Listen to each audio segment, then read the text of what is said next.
Shalom saudara-saudara yang dikasihi oleh Tuhan.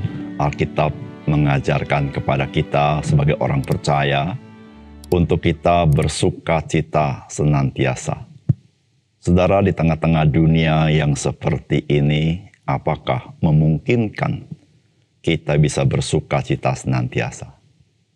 Saudara, hal itu adalah mungkin ketika kita selalu menghayati akan anugerah Tuhan kepada kita.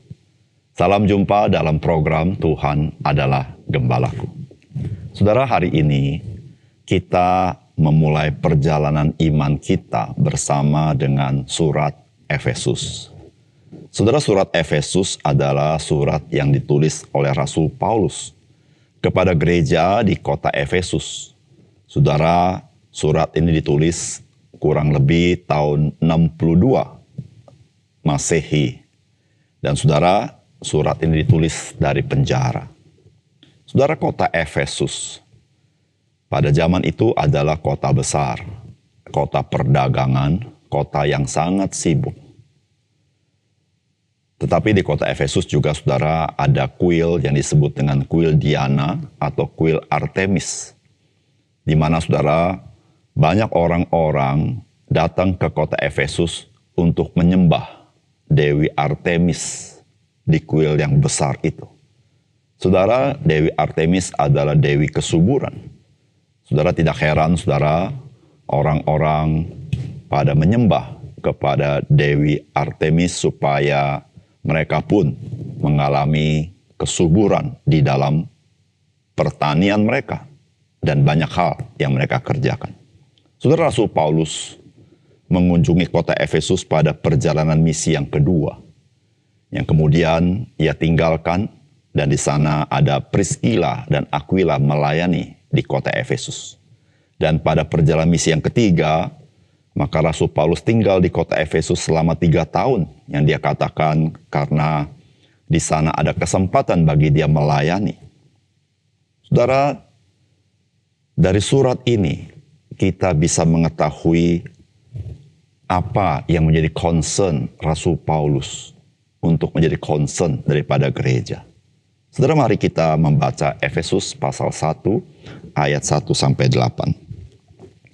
Dari Paulus, Rasul Kristus Yesus oleh kehendak Allah kepada orang-orang kudus di Efesus, orang-orang percaya dalam Kristus Yesus. Kasih karunia dan damai sejahtera dari Allah Bapa kita dan dari Tuhan Yesus Kristus menyertai kamu.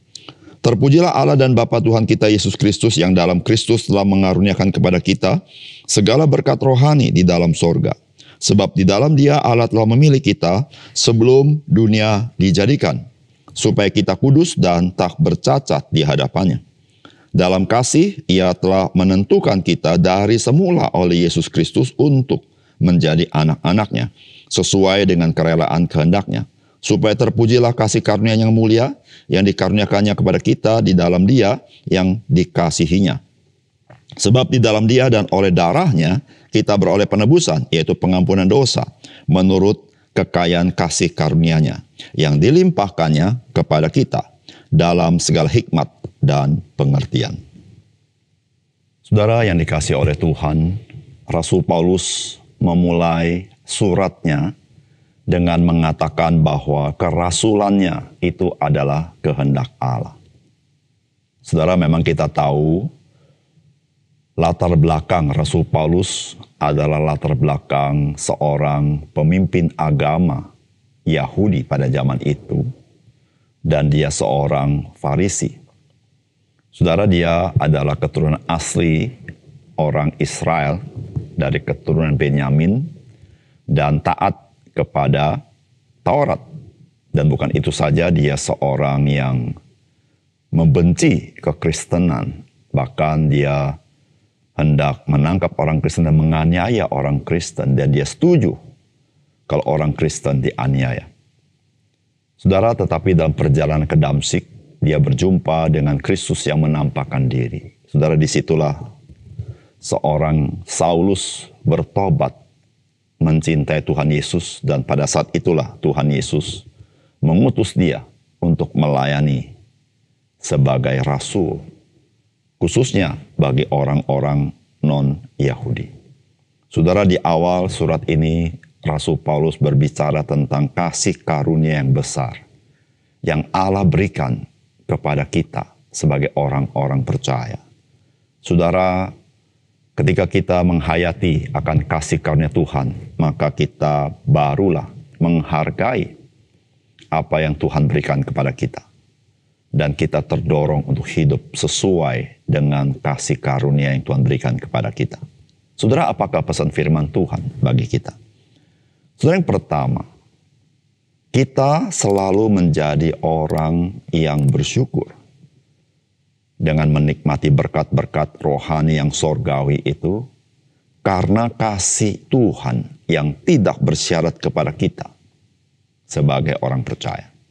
Saudara, firman Tuhan berkata begini, "Terpujilah Allah dan Bapa Tuhan kita Yesus Kristus yang dalam Kristus telah mengaruniakan kepada kita segala berkat rohani di dalam sorga. Sebab di dalam Dia Allah telah memilih kita sebelum dunia dijadikan, supaya kita kudus dan tak bercacat di hadapannya. Dalam kasih Ia telah menentukan kita dari semula oleh Yesus Kristus untuk menjadi anak-anaknya sesuai dengan kerelaan kehendak-Nya." Saudara, kita sangat bersyukur kepada Tuhan ketika kita membaca firman-Nya. Saudara, dari firman-Nya kita melihat bahwa kemurahan Tuhan, kebaikan Tuhan kepada kita, bukan karena kita ini baik, bukan karena kita ini benar, bukan karena kita ini berjasa, tetapi Alkitab memberitahukan kepada kita, itu semata-mata karena kasih Tuhan yang tidak bersyarat. Itulah kasih karunia. Saudara, Alkitab memberitahukan kepada kita bahwa di dalam Kristus Allah telah memilih kita sebelum dunia dijadikan. Saudara, kita belum ada, belum eksis. Tetapi Dia telah memilih kita. Saudara, memberitahukan kasih-Nya tidak bersyarat. Lalu Alkitab mengatakan dalam kasih Ia telah menentukan kita dari semula oleh Yesus Kristus. Saudara, artinya sebelum segala sesuatu dijadikan, Allah sudah menetapkan karya penyelamatan oleh Yesus Kristus. Dan saudara dan saya adalah orang yang dikasihi oleh Tuhan.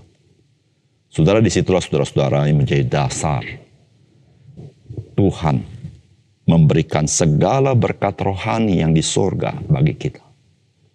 Saudara, firman Tuhan berkata, segala berkat rohani tidak terkecuali.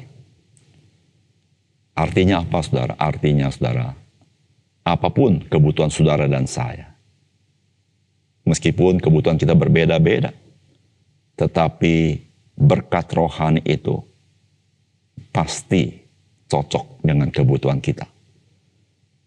Karena Tuhan, Dia mengasihi kita tanpa syarat. Saudara, saya tidak dapat membayangkan jikalau Allah mengasihi kita bersyarat. Saudara, tentulah Dia akan menghentikan berkat itu dalam hidup kita ketika kita gagal dalam hidup kita.